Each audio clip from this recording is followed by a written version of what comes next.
Salut, nous allons parler aujourd'hui d'un concept très répandu dans le développement personnel qui distingue la zone de confort et la zone d'inconfort et qui propose de sortir à chaque fois de sa zone de confort pour pouvoir évoluer et progresser.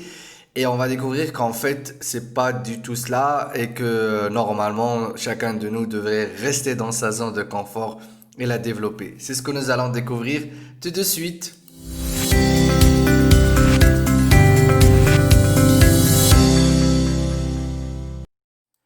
Bien, tout d'abord, je me présente, je m'appelle Faisal Afidi, je suis formateur et coach en développement personnel et également fondateur de Faisal Afidi Training et auteur du livre La joie de l'échec, qui est un livre qui parle sur la résilience et comment se dépasser par rapport à ses propres échecs. Vous allez retrouver le lien de ce livre en bas de cette vidéo. Bien, on va parler aujourd'hui du concept de zone de confort et de zone d'inconfort. Je vais vous expliquer un peu comment les choses sont expliquées jusqu'à aujourd'hui, comment je les ai enseignées aussi. C'est un modèle qui est très très répandu dans le monde du développement personnel et du développement de compétences. Mais à travers toutes ces lectures faites ces dernières années, je me suis beaucoup intéressé aux autobiographies, aux biographies en général, que ce soit des personnages contemporains, de personnages historiques. Je me suis beaucoup intéressé aussi à l'histoire. Et j'ai consommé énormément d'interviews de personnes qui n'ont pas forcément réussi, mais qui font des projets, qui font des choses, qui bougent. Et donc, pour qui des choses ont marché, pour qui des choses n'ont pas marché. Et quand je dis des interviews, c'est-à-dire, on peut être dans les 200 interviews minimum, 200 ou 300 interviews minimum. C'est-à-dire, à chaque fois, j'entendais quelqu'un qui parlait de lui, qui parlait de quelque chose qu'il faisait. Bah, j'étais là en train d'écouter, de voir, c'est de tous les horizons, que ce soit des artistes, des gens normaux qui font des entreprises, des artisans, des cadres, des employés, des entrepreneurs, donc tout type de personnes qui avancent et donc qui fait des choses et qui réussit des choses et qui donne en tout cas un retour sur expérience personnelle. Donc à travers toutes ces interviews, ces biographies, autobiographies, ces documentaires historiques donc avec toutes ces histoires, j'ai commencé à voir qu'il y a un fil conducteur, il y a quelque chose qui est commune à toutes ces personnes et qui fait ressortir un peu les bases pour pouvoir réussir tout ce que nous entreprenons ou un projet que nous entreprenons. Et donc, ça m'a un peu, et aussi mes expériences personnelles, donc ça m'a un peu poussé à revoir certains concepts et celui-là de zone de confort et de zone d'inconfort, je ne m'attendais pas à le revoir ou à le remettre en question. D'ailleurs, il y a quelques semaines, je l'expliquais encore de la même façon avec laquelle je vais d'abord l'exposer. Mais je me suis rendu compte en fait que c'est faux, que certaines choses qu'on explique dans ce concept-là sont fausses et je vais donc vous partager ma conception des choses. Je vous invite à l'analyser, à la tester, à la revoir vous-même. N'y croyez pas au premier coup, mais faites votre propre expérience. Faites votre propre retour sur expérience, sur des choses que vous avez déjà vécues, que vous avez déjà testé, expérimenté. Et puis appliquer cette nouvelle façon de concevoir donc la zone de confort et la zone d'inconfort sur des personnages qui ont réussi, pour vous en tout cas, que vous considérez avoir réussi sur un projet ou sur un ensemble de choses dans leur vie. Et vous allez constater que ce concept ou cette façon de voir ce concept, ma nouvelle façon de voir ce concept pourrait bien coller à leur façon de mener à bien leur entreprise ou leur projet. Donc, je vais d'abord commencer par donc, le modèle classique, donc, qui permet de comprendre un peu comment on expliquait jusqu'à maintenant, comment ça m'a été enseigné, comment je l'ai découvert. Donc, la première fois que je l'ai découvert, c'est dans le livre de Stephen Covey, donc les 7 habitudes des personnes qui réussissent tout ce qu'ils entreprennent.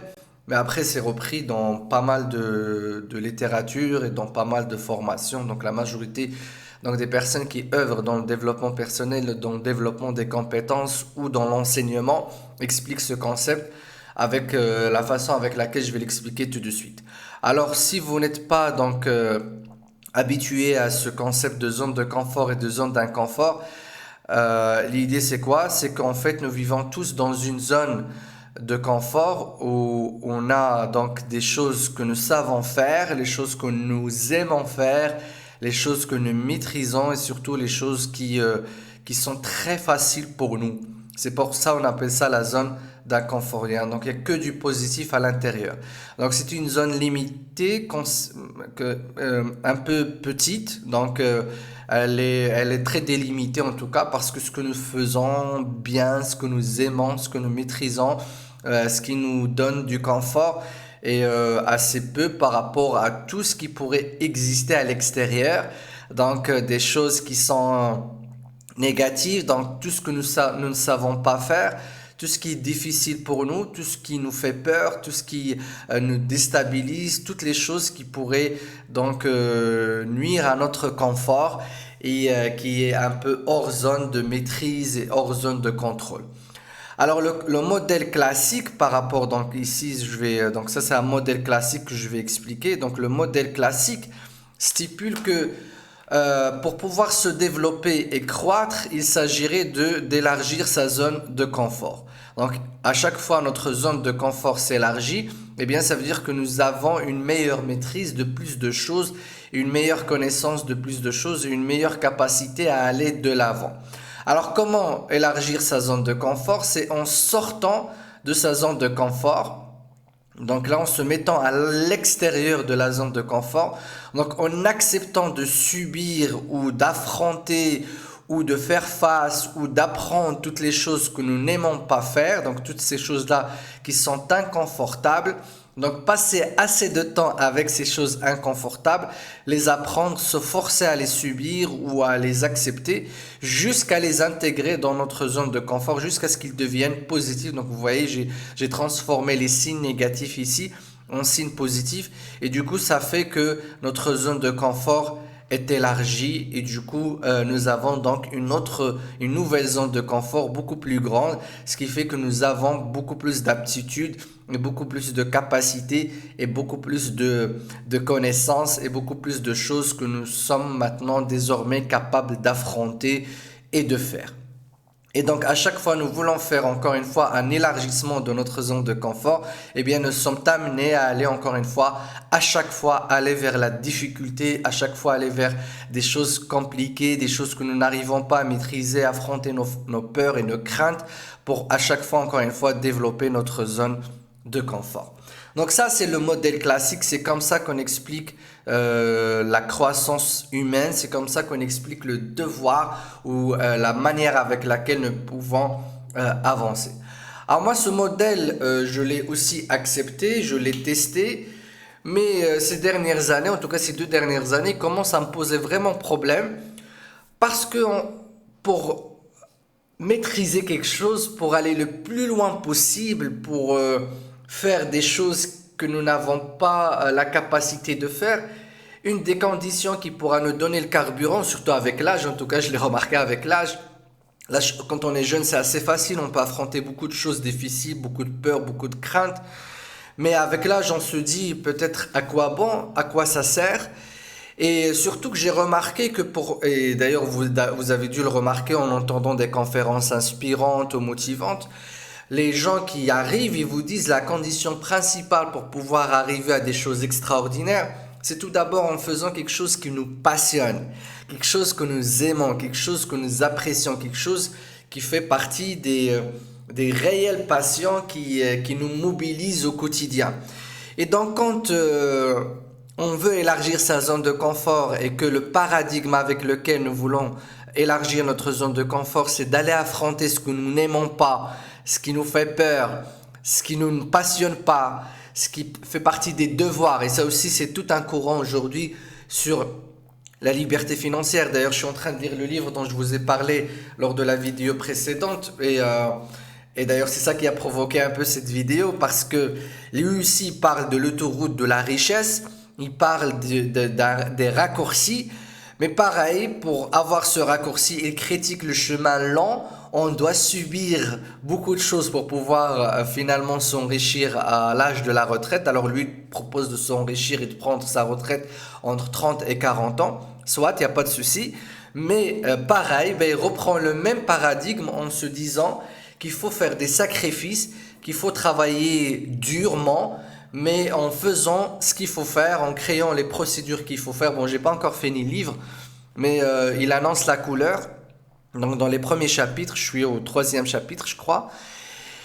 Et ça m'a encore une fois tilté par rapport à cette idée de devoir aller affronter ses peurs. Donc je voyais aussi des vidéos récemment de personnes qui ont réussi et qui font ce qu'elles aiment, qui sont passionnées par ce qu'elles aiment et qui donnent aussi des conseils pour aller affronter ses peurs, faire ce que nous n'aimons pas, faire ce qui est nécessaire pour pouvoir réussir un projet, même si c'est quelque chose qui dure. Donc c'est une sorte de sacrifice, une sorte de masochisme des fois. Se faire violence, on dit, il faut se faire violence, il faut être dur avec soi-même pour pouvoir dépasser des caps, remonter des pentes. En lisant aussi un livre de Bob Bowman, je vais vous le partager dans une prochaine vidéo, qui est un coach sportif très très célèbre, qui a coaché un des grands champions de natation dans le monde, et qui finalement explique aussi que le travail pour devenir un grand champion est dur, mais en même temps, quand on lit entre les lignes, il explique que les champions qui réussissent, bah, ils s'entraînent tous les jours un nombre d'heures incroyablement élevé. Ils le font tous les jours, du matin au soir, c'est-à-dire toute la journée. Et en plus, dans un sport comme la natation, comme il l'explique lui-même, on ne fait que regarder le plafond ou le fond de la piscine avec une ligne noire ou rouge. Il faut la suivre et revenir et aller revenir. Il n'y a aucune interaction avec un groupe, il n'y a aucun lien social, il n'y a aucune activité nouvelle à part battre des mains et des pieds et d'aller et de revenir. Mais lui-même, il dit impressionné par ces champions qui font ça tous les jours, tous les jours, tous les jours, tous les jours, 365 par jour et 4 à 5 à 6 heures par jour sans arrêt. Et il y a des champions qui prennent même pas une journée de repos. Et donc, pour pouvoir faire ça, je ne pense pas qu'on peut l'accepter, qu'on peut le subir si ça fait partie de notre zone de confort. En fait, si ça fait partie de notre zone d'inconfort.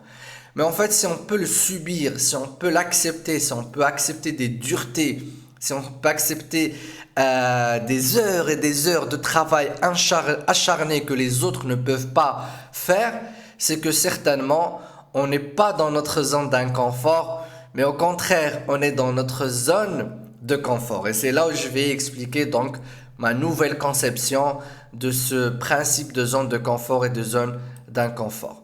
En fait, voilà ce que je pense. Et encore une fois, ne croyez pas ce que je dis, mais expérimentez-le. Ça va prendre du temps si vous voulez l'expérimenter. Je suis en train de l'expérimenter moi-même.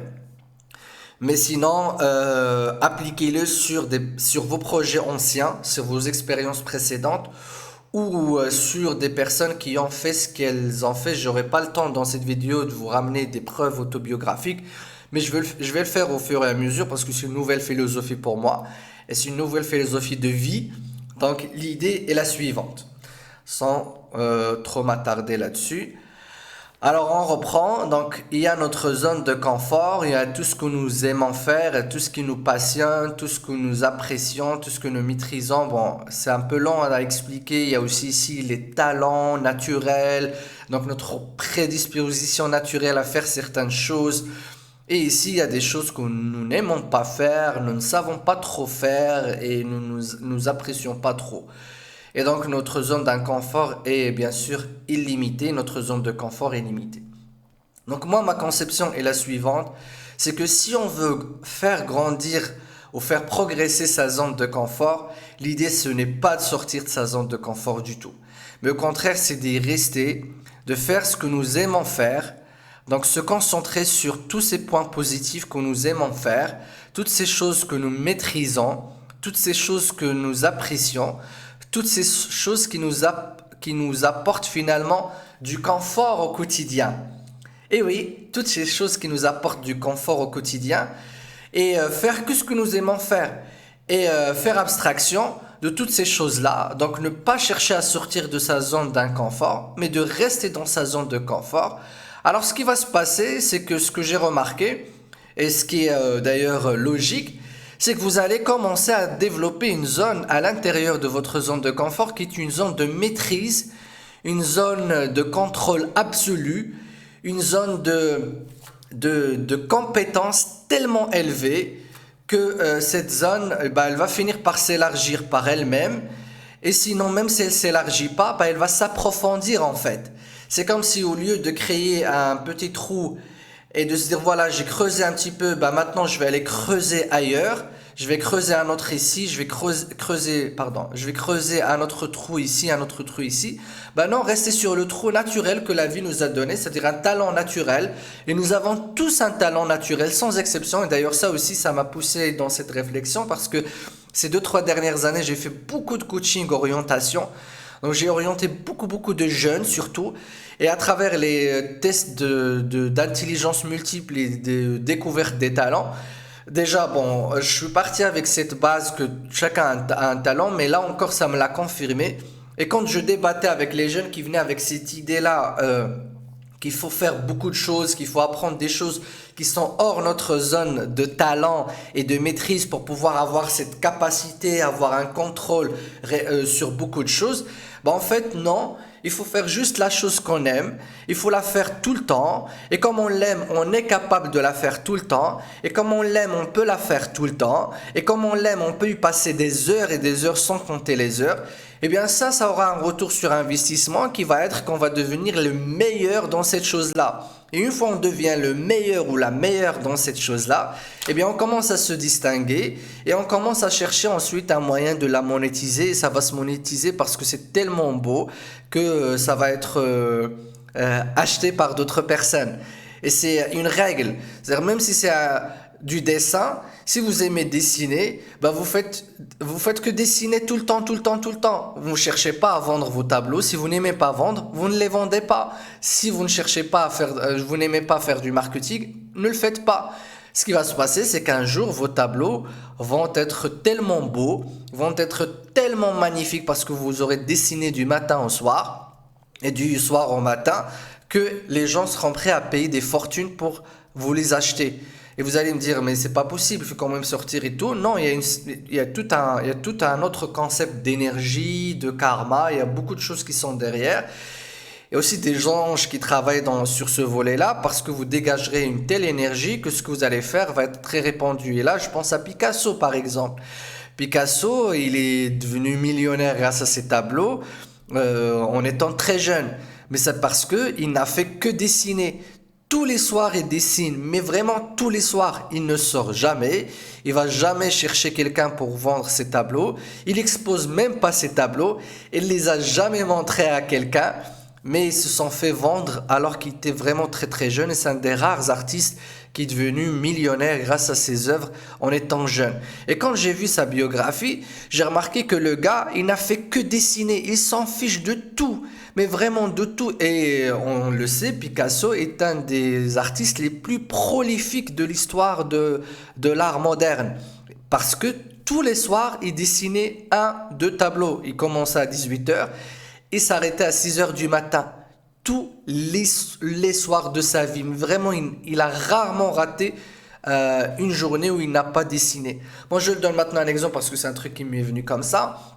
Parce que c'est un cas assez rare. Mais sinon, si vous aimez par exemple une activité précise qui fait partie de votre zone de confort et que cette activité, bah, elle nécessite d'autres activités qui font partie de votre zone d'inconfort, notamment vous aimez par exemple lire, vous aimez accompagner, vous aimez, je sais pas, cuisiner, vous aimez écrire. Et on vous dit, bah, pour développer votre zone de confort, il va falloir aller apprendre à vendre, aller apprendre à faire du marketing, aller apprendre à parler aux gens, et que vous n'aimez pas ça, ça sera une grosse perte de temps d'aller apprendre ça, alors que ça fait partie de votre zone d'inconfort. Non, abandonnez votre zone d'inconfort, restez dans votre zone d'inconfort, écrivez tous les jours, faites ce que vous aimez tous les jours, très fort, intensément, tous les jours, de tous les jours, mais vraiment. Et vous allez voir que ce qui va se passer, c'est votre zone de confort va être tellement profonde, elle va être tellement puissante que quelque chose va jaillir dedans et qu'il y aura des gens qui vont venir vouloir parler de vous, commercialiser ce que vous faites et faire aboutir votre projet.